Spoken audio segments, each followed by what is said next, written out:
Good evening. And welcome to everyone who's joining us on the internet. Well, everyone has had a good couple of weeks to practice hesitation instead of the two-step. I'm going to ask for you to share what the practice has brought up for you,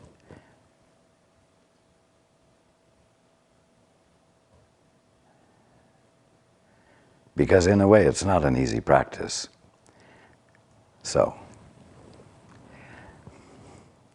I'll just pass the mic around, and if you wish to respond, fine. If not, and pass it on to the next person.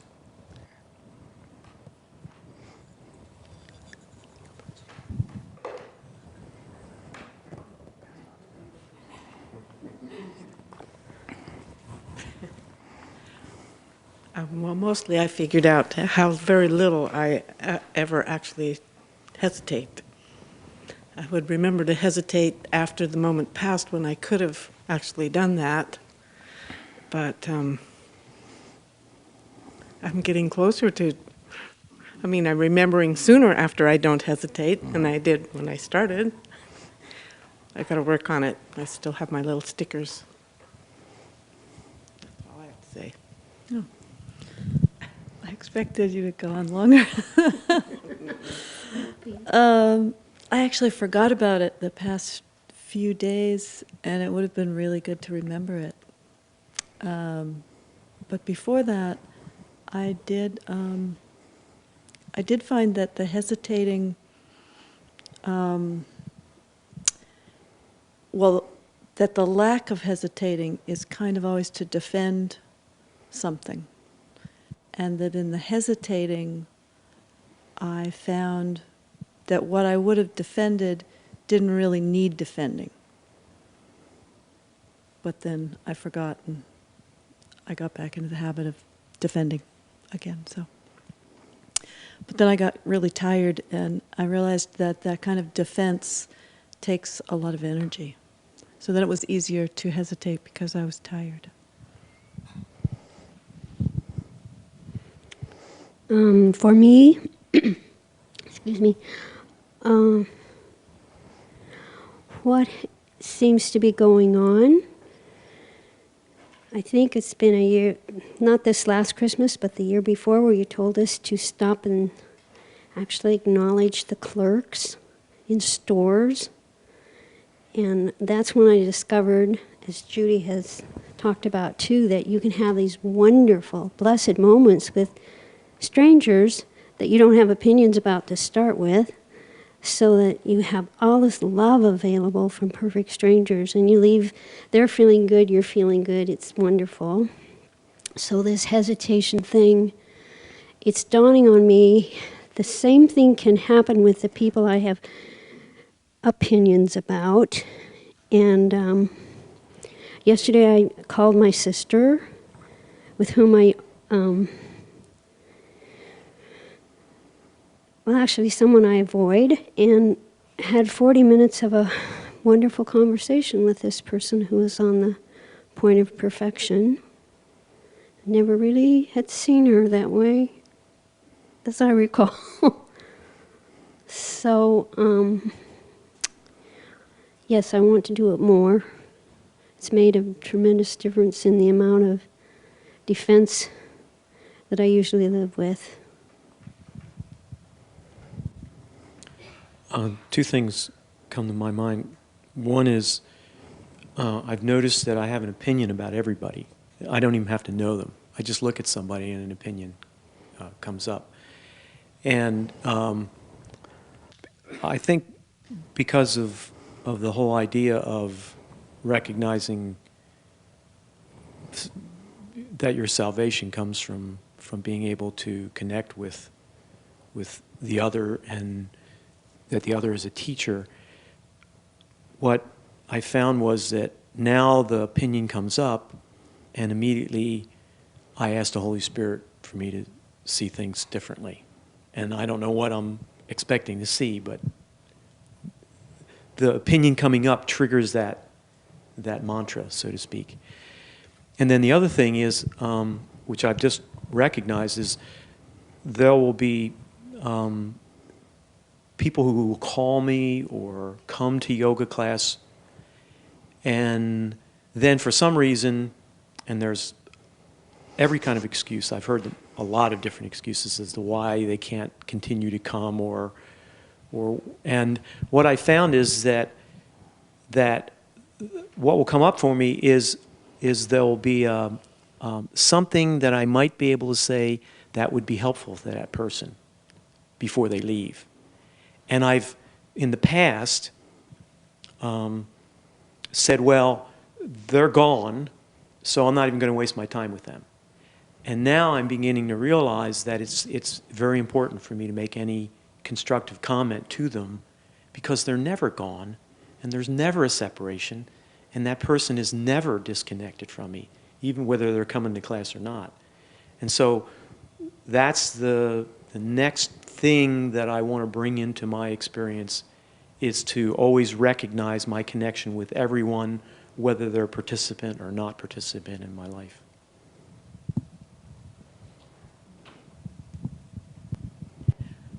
I'm afraid I haven't remembered to hesitate until after the event.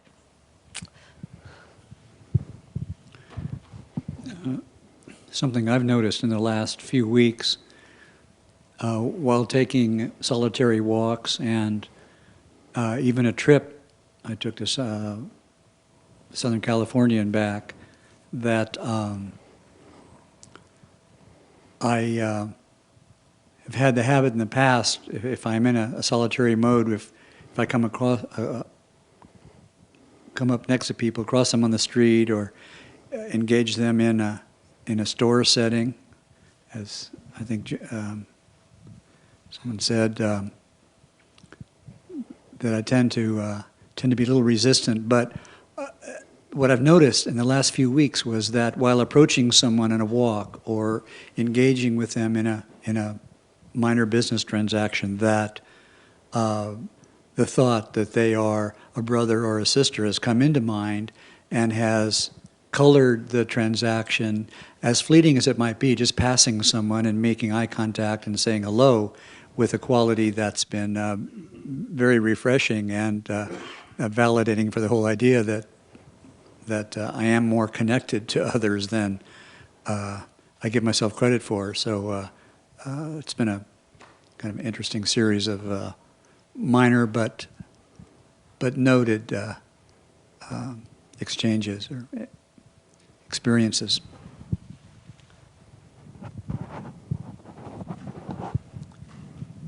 I think I've only done just slightly better than I usually have.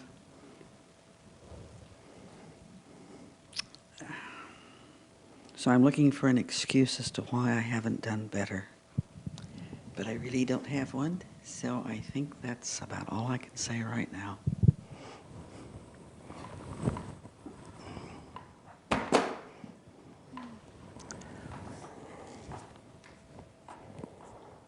Two things.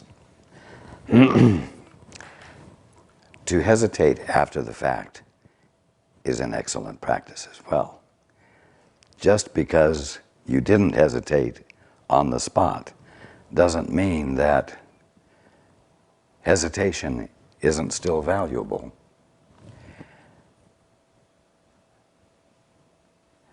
What are you hesitating for? You're hesitating to break the habit or to interrupt your habitual thinking. Right? And after the fact, when you say, damn, I should have hesitated, you still need to hesitate because your mind is still running down this track where you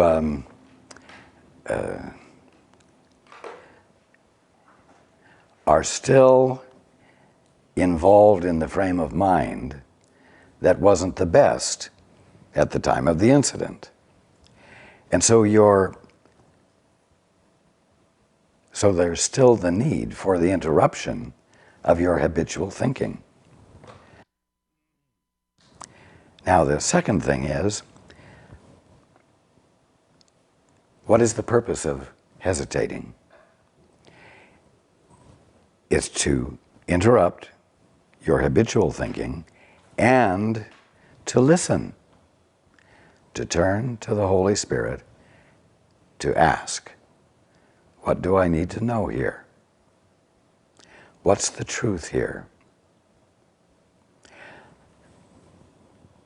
What is the truth that would constitute my reflecting love in my environment and in light of the experience I just had in which I didn't hesitate?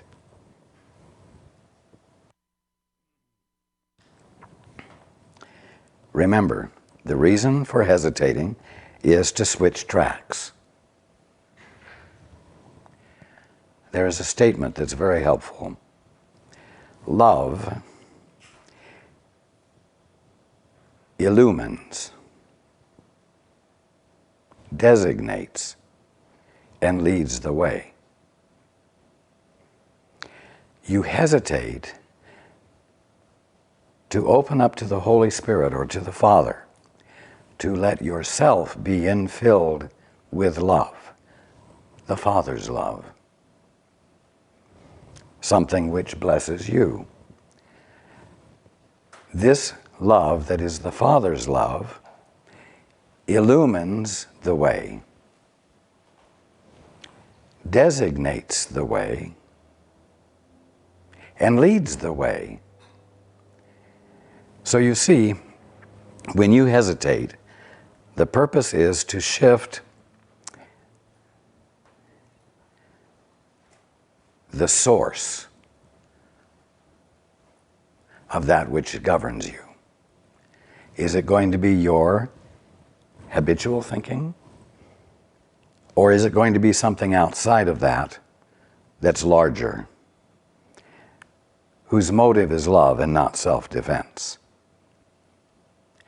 It's the point at which you stop acting like a puppet without strings, and you allow yourself to truly be a puppet, so that the Father's love illumines for you the way, designates the way, says, walk this way, and leads the way. Love doesn't say, that's the way to go, and then steps out for a cup of coffee while you try to do your best. Love says, here is the way, walk this way, and follow me. You see?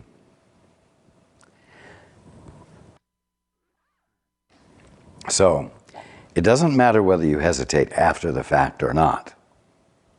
At any point that you hesitate to switch tracks, to yield to guidance with the intent to be the evidence of love, anytime you do that is the appropriate time. Now, I'm going to pass the microphone again. This time, if any of you have had the experience of hesitating and experienced an influx of changed perspective in any way that was helpful at any time in the last couple of weeks, I would like you to share that. And if it didn't happen, that's fine, but I want to open up this avenue for discussion.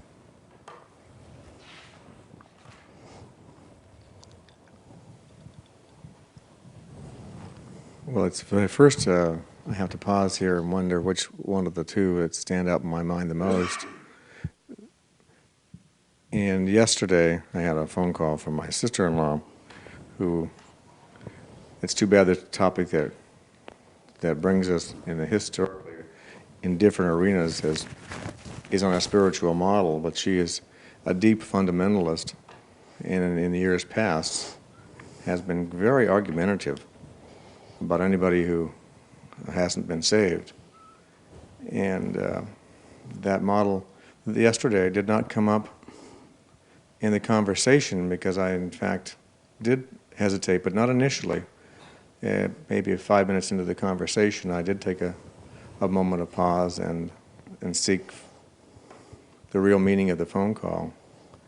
And from that moment on, the phone call was entirely different, and the amount of love that she shared with me, not only about her feelings toward me, but toward my wife, which is her sister, that was very reassuring. And the conversation itself, all the way through until its termination, was a very pleasant and delightful conversation to have with her. And I felt that I wasn't taking charge of the conversation. It was already charged with love.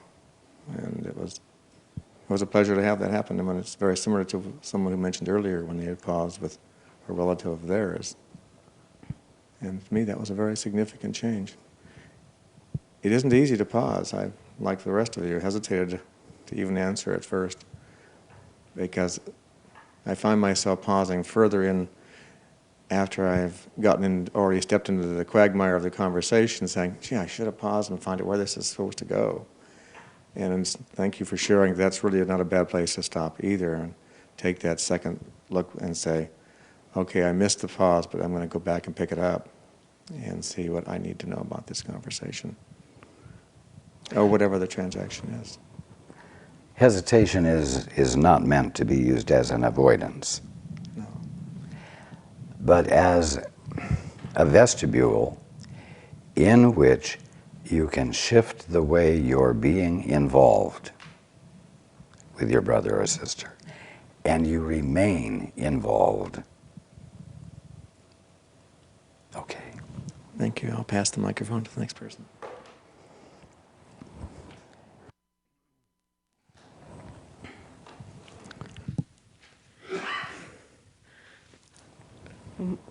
A good deal of my experience was realizing that I didn't hesitate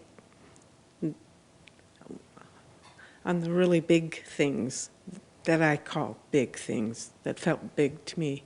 And what I realized was why I don't, what I was doing when I wasn't hesitating, I was defending myself. I was very defensive and reaction. And I forgot that there is nothing I need to defend. I forgot that part. And so later on I would look at it and think, oh, I wonder what would have happened if I had hesitated. I wonder what would have come to me to do, because all the things that I'm doing have made no difference whatsoever. I keep doing the same thing over and over again. It's not changing anything. And I really want to see what this would do for the situation, including myself.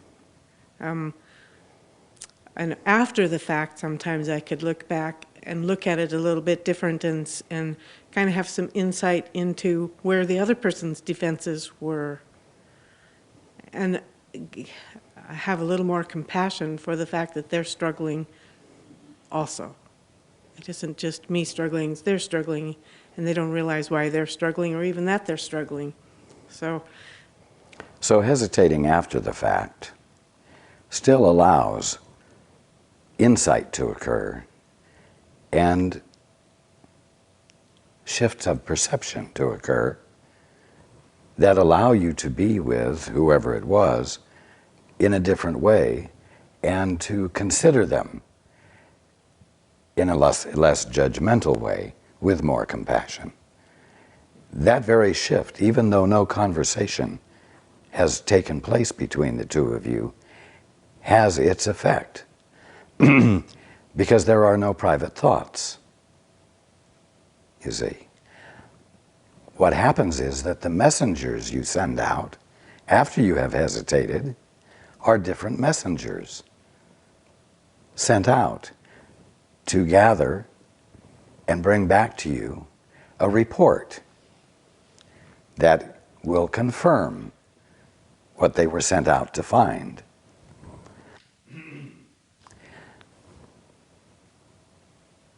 So, don't ever think that if you haven't responded appropriately on the spot, that the opportunity to be appropriate has been lost.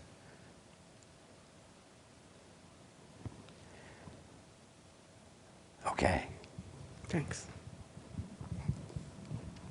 I can't remember or cite a particular incident, but there were several times over the last couple of weeks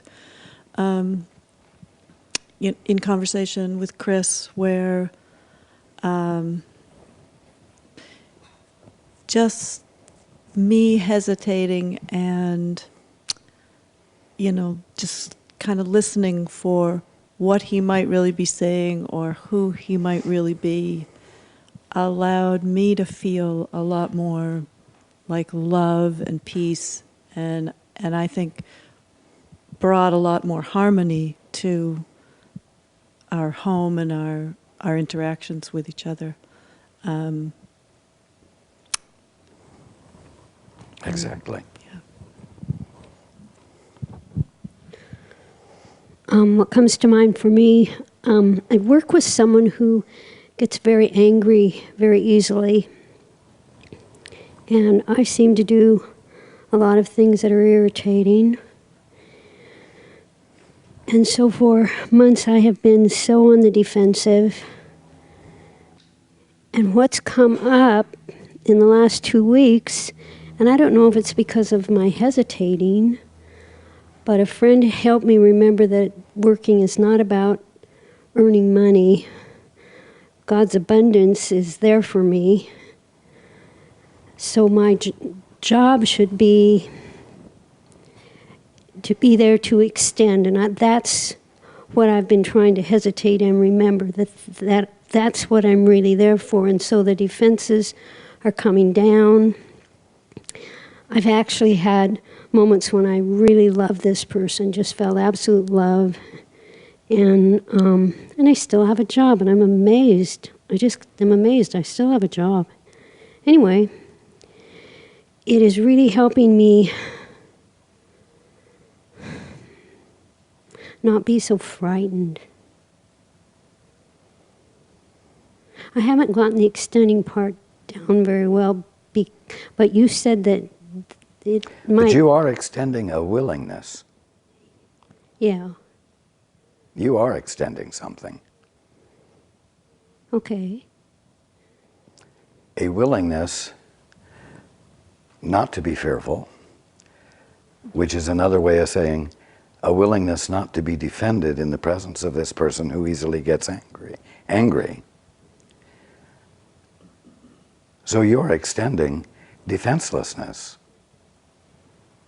You are extending love.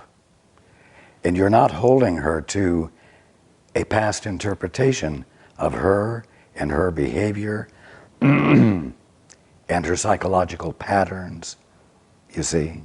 Right. You are extending something. Thank you. And thank you for all your help. You are welcome.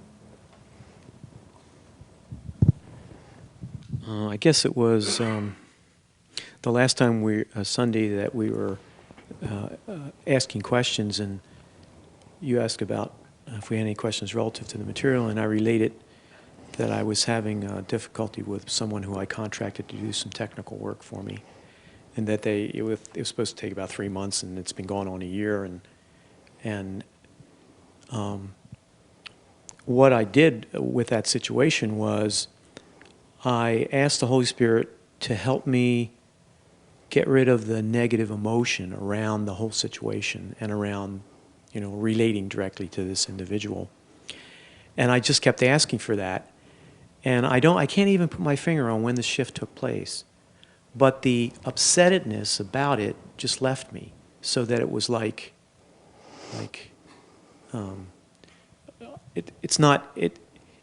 the charge is gone, and if it takes another year, that's okay. If it doesn't, that's okay. So I became neutral about the situation.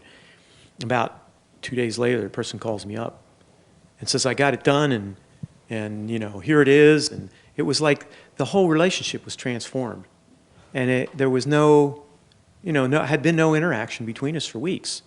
And so it was like, almost like cause and effect, just cause and effect. For me, now it's about negative, if I get a negative, uncomfortable feeling about a situation or person or whatever, that to me is the trigger that some transformation needs to take place in the way I need to see this thing. And so that's what I asked the Holy Spirit, help me to see these things differently. And what I'm beginning to see... Which is the way one hesitates. Yes, yes. But it's the negative emotion that triggers it. And then where I've been kind of like let down by the situation up until recently was that it seems like there was no transformation happening. But I was persistent. I kept asking and asking and asking. And then this thing happened with this individual, which was, like a real eye-opener.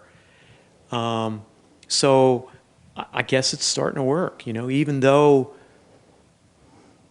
there's not... You're starting to employ it. It has always worked. Right. See, that was the thing. It was like I was employing it, but I didn't see any results.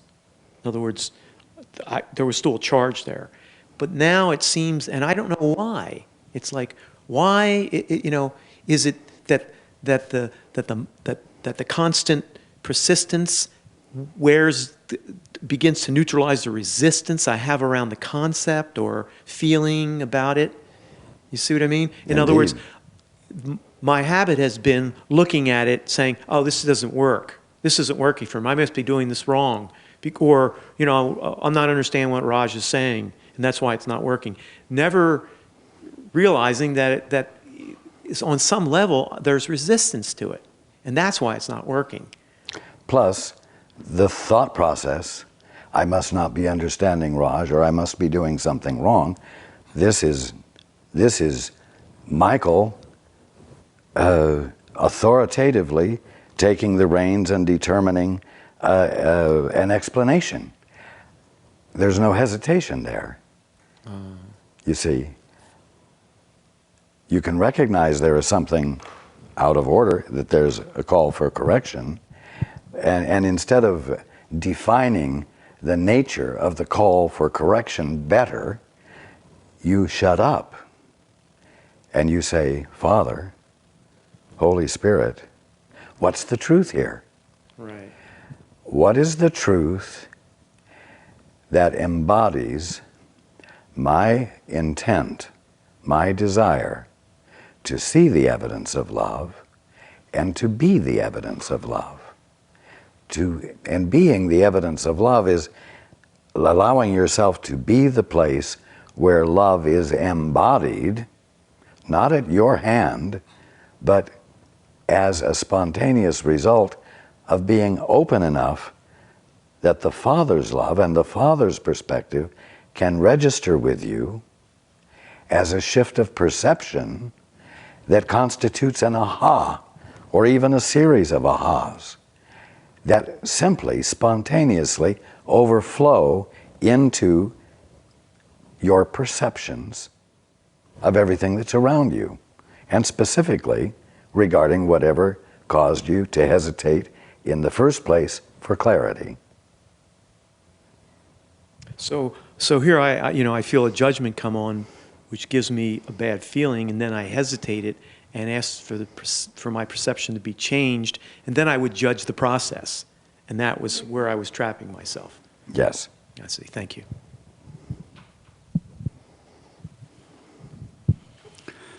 Well, during the recent trip to Southern California, I drove on the trip, 1,400 miles down, and gave me plenty of time for my mind to work some scenarios on the forthcoming visit that I was looking forward to. But there was a degree of unease because I was working scenarios that were based upon memory or some idea of the future, what it would be like.